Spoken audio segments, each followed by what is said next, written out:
J'aurais voulu me renseigner, savoir si... Venez, on bavardera tranquillement. Catherine Deneuve est un monument du cinéma français. Pendant plus d'un demi-siècle, son visage a incarné l'élégance froide, la maîtrise absolue, une autorité silencieuse que peu d'actrices ont su imposer avec autant de constance. Sur l'écran, elle semblait invulnérable.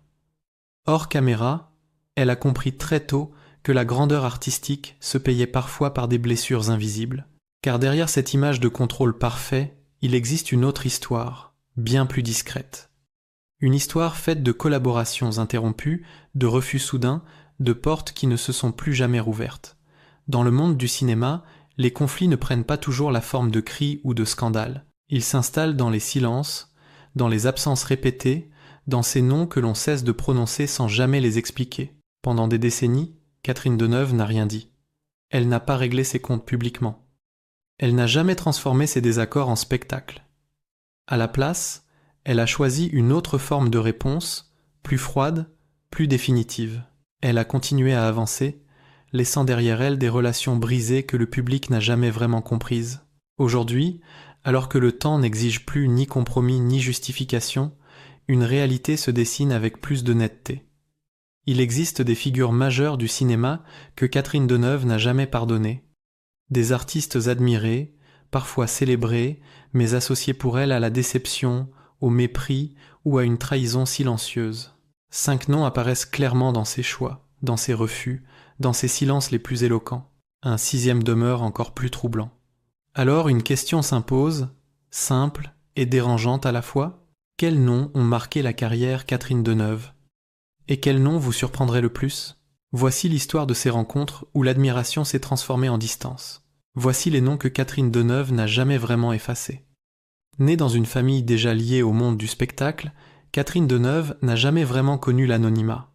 Très jeune, elle apprend à observer plutôt qu'à s'exposer, à écouter plutôt qu'à se confier. Cette distance, souvent interprétée comme de la froideur, devient en réalité son premier bouclier dans un milieu où la fragilité est vite exploitée.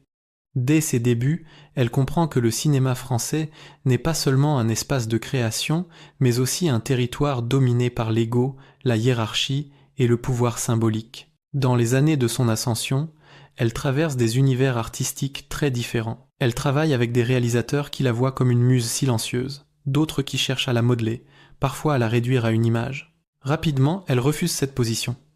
Elle ne veut pas être un objet de projection, mais une actrice consciente de ses choix, de ses limites et surtout de sa valeur. Cette exigence forge sa réputation autant que ses rôles. Mais cette posture a un prix. Dans le cinéma français, l'autorité féminine dérange encore plus lorsqu'elle est exercée sans compromis. Catherine Deneuve ne crie pas, ne s'impose pas par la confrontation directe, elle observe, elle retient, puis elle tranche. Lorsqu'une collaboration la déçoit, elle ne cherche pas à la réparer à tout prix. Elle préfère le retrait à l'humiliation, le silence à la négociation forcée. Au fil des décennies, son statut change. Elle n'est plus seulement une actrice, mais une référence. Pourtant, ce respect public masque une réalité plus complexe. Chaque tournage laisse des traces. Chaque rencontre façonne sa méfiance ou sa loyauté. Dans un milieu où les alliances sont souvent opportunistes, elle développe une mémoire précise des gestes, des paroles, des attitudes qui l'ont blessée. C'est dans ce contexte que naissent les fractures les plus durables. Elles ne sont pas toujours liées à un événement spectaculaire. Parfois, un regard condescendant suffit. Une phrase déplacée, une mise à l'écart subtile. Pour Catherine Deneuve, ces détails comptent plus que les scandales visibles. Ils révèlent une vision du monde qu'elle refuse d'accepter. Ainsi se dessine le cadre de ces inimitiés silencieuses. Non pas comme des explosions de colère, mais comme des lignes de rupture nettes, définitives. Pour comprendre les 6 noms qui suivent, il faut d'abord comprendre cette femme pour qui le respect n'a jamais été négociable. Numéro 6. Jean-Luc Godard. Jean-Luc Godard n'a jamais caché son mépris pour le cinéma qu'il jugeait trop élégant, trop bourgeois, trop lisse. Dès leur première rencontre professionnelle, Catherine Deneuve comprend que, pour lui, l'actrice n'est pas une partenaire de création, mais un symbole à déconstruire. Il parle d'image, de concept, de rupture politique. Elle parle de jeu, de présence, de respect du corps et de la voix. Entre eux, le dialogue n'est jamais vraiment équilibré. Sur un plateau, Godard impose une distance glaciale. Il observe plus qu'il n'explique, corrige plus qu'il n'écoute. Catherine Deneuve ressent rapidement cette position inconfortable où l'actrice devient un simple outil au service d'une démonstration intellectuelle. Elle n'est pas humiliée publiquement, mais elle est dépossédée de ce qu'elle considère comme essentiel, sa liberté intérieure d'interprétation. Ce n'est pas une querelle ouverte, c'est un malaise qui s'installe, profond et durable. Avec le temps, la fracture devient idéologique. Godard multiplie les déclarations provocatrices, s'attaque au star system, critique frontalement les icônes qu'il a pourtant contribué à façonner. Catherine Deneuve, elle, refuse cette posture. Elle ne renie pas la modernité, mais elle refuse d'être méprisée pour ce qu'elle représente. Elle incarne un cinéma populaire au sens noble, accessible sans être simpliste. Pour Godard, cette position est presque une faute. Ce qui blesse le plus Catherine Deneuve n'est pas la critique, mais le ton. Cette manière de réduire l'actrice à une surface, à un visage figé, sans reconnaître l'intelligence du jeu ni la conscience du métier. Elle n'argumente pas. Elle ne se justifie pas. Elle fait ce qu'elle a toujours fait dans ces situations-là. Elle s'éloigne. Elle ferme la porte sans bruit. Les années passent, et leurs trajectoires divergent définitivement. Godard radicalise son discours, Deneuve consolide une carrière fondée sur la constance et le choix. Ils ne se réconcilient jamais. Il n'y a pas de règlement de compte public, pas de phrases assassines, seulement une absence totale de collaboration future, comme une ligne invisible, tracée une fois pour toutes. Pour Catherine Deneuve, Jean-Luc Godard restera l'exemple parfait de ce qu'elle a toujours refusé dans le cinéma. Le génie qui écrase, l'intellect qui méprise, et cette conviction froide qu'aucune œuvre, aussi révolutionnaire soit-elle, ne justifie le manque de respect. Numéro 5. Gérard Depardieu. Gérard Depardieu incarne tout ce que Catherine Deneuve a toujours observé avec méfiance. Un talent immense, incontestable, mais accompagné d'une manière d'occuper l'espace qui frôle souvent l'écrasement. Là où elle privilégie la retenue, la précision et la dignité, il impose la démesure, le débordement, parfois la provocation. Dès leur premier croisement, une tension silencieuse s'installe, faite non pas d'un conflit précis, mais d'une incompatibilité profonde. Sur les plateaux comme en dehors, Depardieu aime parler fort, occuper la scène, repousser les limites. Catherine Deneuve, elle, se replie, non par faiblesse, mais par refus. Elle supporte mal cette confusion entre liberté artistique et absence de cadre, entre génie et brutalité. Elle observe, écoute, et comprend très vite que ce type de présence finit toujours par écraser ceux qui ne jouent pas le même jeu. Avec les années, cette distance devient plus nette. Les déclarations publiques de Depardieu, ses excès assumés, ses provocations répétées, installent un malaise que Catherine Deneuve ne cherche jamais à commenter. Elle n'entre pas dans le débat, elle n'explique pas son malaise. Mais ses choix parlent pour elle. Elle évite les projets communs, se détourne des cercles où cette énergie domine, protège son espace de travail avec une rigueur presque inflexible. Ce qui la heurte le plus n'est pas l'homme, mais ce qu'il représente dans le paysage du cinéma français. Une tolérance excessive pour les comportements débordants, au nom du talent, une indulgence que Catherine Deneuve n'a jamais acceptée. Pour elle, le respect ne se négocie pas avec le succès. Il précède l'œuvre, il ne la suit pas. Il n'y a jamais eu d'affrontement direct entre eux. Pas de phrases célèbres, pas de rupture spectaculaire. Seulement une froide évidence. Deux visions irréconciliables du métier. Deux manières opposées d'habiter la célébrité. Là où Depardieu revendique la liberté sans filtre, Deneuve choisit la maîtrise et la distance. Avec le temps, cette opposition devient presque symbolique. Elle incarne deux Frances du cinéma qui se regardent sans jamais se comprendre. Catherine Deneuve ne le condamne pas publiquement. Elle fait quelque chose de plus radical. Elle l'exclut de son monde intérieur. Et dans son univers, ce silence vaut bien plus qu'une déclaration de haine. Numéro quoi, Roman Polanski. Avec Roman Polanski, la relation est plus complexe, plus trouble et sans doute plus douloureuse. Catherine Deneuve a reconnu très tôt son talent, sa précision de mise en scène, cette capacité rare à pousser un acteur vers une zone inconfortable mais féconde. Travailler avec lui n'était jamais simple, mais le résultat à l'écran portait souvent la marque d'une exigence extrême que Deneuve respectait profondément. Au début, il y avait même une forme d'admiration mutuelle, presque tacite, Puis quelque chose s'est fissuré. Pas sur un plateau précis, pas lors d'une dispute identifiable. La fracture est venue d'ailleurs, du décalage grandissant entre l'œuvre et l'homme, entre le cinéma et ce que celui-ci commençait à incarner publiquement. Catherine Deneuve, qui a toujours séparé la vie privée du travail, se retrouve pourtant confrontée à une question qu'elle n'avait jamais voulu formuler à voix haute. Jusqu'où peut-on continuer à collaborer sans se renier soi-même ? Elle ne fait aucune déclaration fracassante. Elle ne se positionne pas comme juge. Elle ne cherche pas à donner de leçons. Mais son silence change de nature.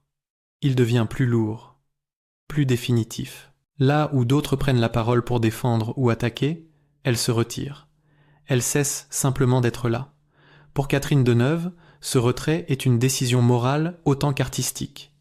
Ce qui la heurte n'est pas seulement la controverse, mais la manière dont le milieu du cinéma choisit d'y répondre. Les justifications, les minimisations, les aveuglements volontaires au nom du génie lui apparaissent comme une trahison collective. Elle observe ce mécanisme avec lucidité et comprend qu'elle ne veut plus y participer.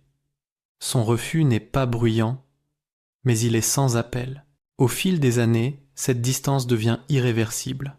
Polanski reste une figure majeure du cinéma, mais il disparaît de l'univers professionnel de Catherine Deneuve.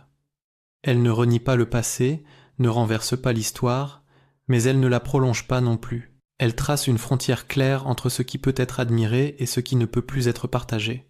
Dans cette relation, il n'y a ni haine explosive, ni condamnation publique.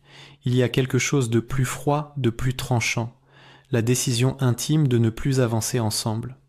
Pour Catherine Deneuve, Roman Polanski incarne cette ligne invisible que l'on franchit une fois et qui empêche à jamais tout retour en arrière. Numéro 3. François Truffaut. Avec François Truffaut, la blessure n'a jamais été frontale. Elle est née d'une attente déçue, d'une admiration qui s'est lentement transformée en malaise.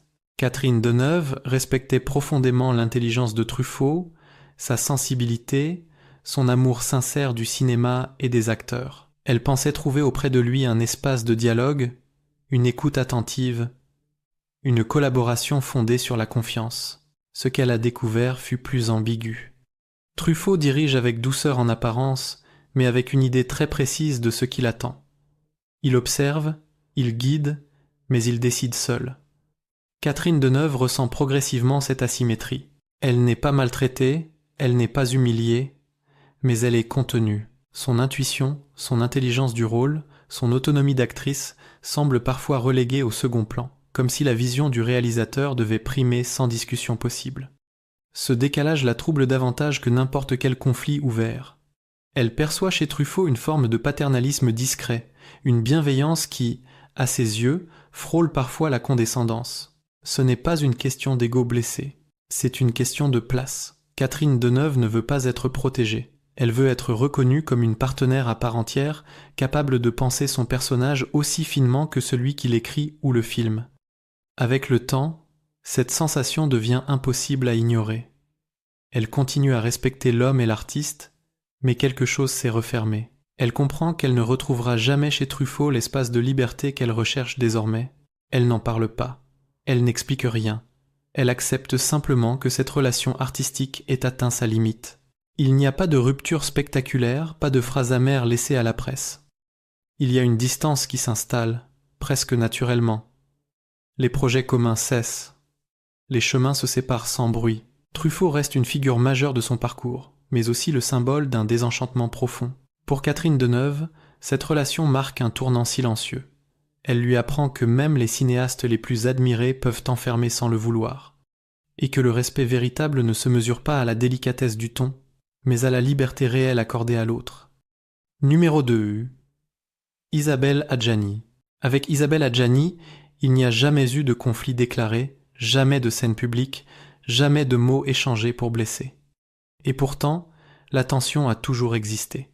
Elle s'est installée très tôt, presque naturellement, comme une rivalité silencieuse entre deux figures que tout opposait. Aux yeux du public, elles incarnaient deux visages du cinéma français. Pour Catherine Deneuve, cette opposition allait bien au-delà d'une simple comparaison médiatique. Isabelle Adjani est l'émotion à vif, l'abandon total, la fragilité exposée sans filtre. Catherine Deneuve, elle, construit ses rôles sur la retenue, la précision, le contrôle, là où Adjani se donne entièrement, parfois jusqu'à l'épuisement. Deneuve protège ses frontières. Cette différence n'est pas une question de talent, mais de vision du métier. Et dans un milieu avide de contrastes, elle devient rapidement un terrain de mise en concurrence permanente. Ce qui trouble Catherine Deneuve n'est pas la popularité d'Adjani, ni même l'admiration qu'elle suscite. C'est la manière dont cette intensité émotionnelle est érigée en modèle unique, parfois présenté comme plus authentique, plus courageux, plus vrai. Elle perçoit dans ce discours une forme de jugement implicite, une hiérarchie artificielle qui réduit la maîtrise et la distance à une froideur suspecte. Elle ne répond pas à cette narration. Elle ne cherche pas à se justifier. Elle continue son chemin, fidèle à sa conception du jeu, mais la fissure est là. Non pas entre deux femmes, mais entre deux idéologies artistiques que l'on oppose sans cesse. Catherine Deneuve supporte mal cette logique de duel imposé, où l'une devrait nécessairement écraser l'autre pour exister pleinement. Avec les années, cette rivalité devient presque mythique, entretenue par la presse, commentée sans jamais être confirmée. Catherine Deneuve, elle, s'en détache intérieurement. Elle refuse d'entrer dans ce jeu de miroir déformant. Mais ce refus a un coût. Il installe une distance durable, une méfiance à l'égard d'un système qui transforme les actrices en symboles antagonistes plutôt qu'en artistes singulières. Isabelle Adjani n'est pas une ennemie au sens classique. Elle est le reflet d'un cinéma que Catherine Deneuve n'a jamais voulu incarner. Et parfois, cette différence suffit à créer une fracture profonde, même en l'absence de toute hostilité visible. Numéro 1. Louise Buñuel. Avec Louise Buñuel, la relation atteint un niveau plus profond, presque dérangeant, car elle mêle admiration artistique et blessure intime. Catherine Deneuve n'a jamais nié l'importance de Buñuel dans sa carrière. Travailler avec lui signifiait entrer dans un univers radical, précis, où chaque geste était pensé, chaque silence chargé de sens. Elle respectait cette rigueur, cette intelligence cruelle qui faisait de ses films des objets uniques, impossibles à imiter. Mais cette exigence avait un prix. Sur le plateau, Buñuel dirigeait sans ménagement. Il observait ses acteurs comme des éléments d'un dispositif, parfois sans considération pour leur fragilité ou leur intuition personnelle. Catherine Deneuve accepte d'abord cette méthode, convaincue que l'œuvre justifie l'inconfort. Pourtant, au fil du travail, elle ressent une forme de violence sourde. Pas une violence physique, mais une froideur implacable qui laisse peu de place à l'échange humain. Ce qui la marque durablement, ce n'est pas la difficulté du tournage, mais le sentiment d'être réduite à une fonction. Un corps, un visage, une présence au service d'une vision qui ne se discute pas. Buñuel ne cherche pas à comprendre ses doutes ni à accueillir ses propositions. Il impose, il tranche, il avance. Pour Catherine Deneuve, cette expérience révèle une limite qu'elle n'avait jamais clairement formulée auparavant. Le génie peut éclairer, mais il peut aussi écraser. Après cette collaboration, quelque chose change. Elle ne renie pas Buñuel, elle ne critique pas son œuvre, elle ne réécrit pas l'histoire. Mais elle comprend qu'elle ne pourra plus jamais se livrer de cette manière. Le respect demeure, l'admiration aussi, mais une distance irréversible s'installe. Elle apprend à distinguer l'artiste qu'elle honore de l'homme qu'elle ne souhaite plus côtoyer professionnellement. Louise Buñuel devient ainsi le nom le plus silencieux et le plus lourd de cette liste. Non parce qu'il fut le plus conflictuel, mais parce qu'il incarne la blessure la plus subtile. Celle qui naît lorsque l'on se sent utilisé au nom de l'art, sans que personne ne prenne la peine de regarder ce que cela coûte intérieurement. Pour Catherine Deneuve, cette relation marque une conclusion. Elle lui enseigne que même les collaborations les plus prestigieuses peuvent laisser des traces douloureuses. Et que parfois, la plus grande lucidité consiste à reconnaître ce que l'on ne veut plus jamais revivre, même au sommet de la création. Ces 6 noms ne forment pas une liste de rancunes ordinaires. Ils dessinent plutôt une cartographie intime du cinéma, telle que Catherine Deneuve l'a traversée. À chaque rencontre, il ne s'agissait pas seulement de films, de rôles ou de prestige, mais d'une question plus profonde. Jusqu'où peut-on aller sans perdre le respect de soi-même ? Catherine Deneuve n'a jamais cherché la confrontation. Elle n'a pas construit sa carrière sur le scandale, ni sur l'opposition frontale. Sa manière de dire non a toujours été plus subtile, plus radicale aussi. Elle s'est exprimée par l'absence, par le retrait, par cette capacité rare à fermer une porte sans jamais la claquer. Dans un milieu où les égos s'entrechoquent bruyamment, elle a choisi le silence comme ultime forme de souveraineté. Ce que révèlent ces relations brisées, ce n'est pas une femme dominée par la colère, mais une artiste obsédée par la dignité. Chaque fracture marque un moment où l'admiration s'est heurtée au mépris, où le génie a effleuré l'arrogance, où la création a oublié l'humain. Catherine Deneuve n'a pas rejeté le talent. Elle a rejeté ce qui l'accompagnait parfois, l'écrasement, la condescendance, la violence feutrée. Avec le temps, ses choix ont façonné une image souvent mal comprise. On l'a dite froide, distante, intransigeante. En réalité, elle a simplement refusé de se laisser dévorer par un système qui confond trop souvent grandeur artistique et domination. Sa retenue n'était pas une carapace, mais une frontière, une ligne qu'elle n'a jamais permis de franchir impunément. Aujourd'hui, ces silences prennent un autre sens. Ils ne sont plus des non-dits, mais des traces. Ils racontent une femme qui a traversé le cinéma sans jamais s'y perdre. Une actrice qui a préféré la solitude au compromis et la cohérence à la complaisance. Derrière la légende demeure une certitude. Catherine Deneuve n'a jamais haï par passion. Elle a simplement choisi de ne jamais oublier ce qui l'a blessée.